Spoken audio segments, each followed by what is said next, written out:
Hello and welcome to the unboxing of the Sonoff DIY Power 2 power measuring Wi-Fi switch. This is a very compact power measuring Wi-Fi switch. The model number is DIY Power 2 power measure. So this comes with a lot of features. This comes with remote control, voice control, single countdown timing, share control, smart scene and power monitoring. Some specifications are also mentioned. Maximum load is 15 ampere. Material is PC plastic. Input is 100 to 240 volts, which is pretty standard, and the color is white. What's in the box? Power measuring Wi-Fi switch, product qualification and quick installation guide. So yeah, this is what you find inside the box. You also have to download the EV-Link app from App Store or Google Play, depending on your smartphone. The idea is that you attach this to your electrical device and you'll be able to control them via a smartphone. Let's open this box and show you what this particular device looks like.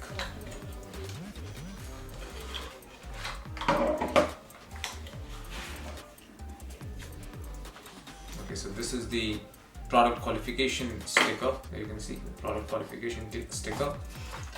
And this is the installation guide for the DIY Power 2. Quick installation guide, everything that you want to know, how to set it up, etc. is all given over here. You will obviously need the EV-Link app, which you will have to download from App Store or Google Play, depending on your smartphone. So yeah, that's about it.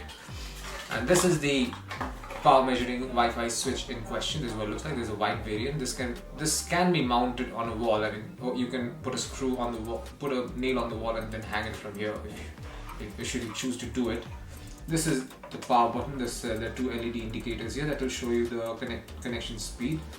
And over here there's a small diagram that shows you which is the output and which is the input and how to connect them basically.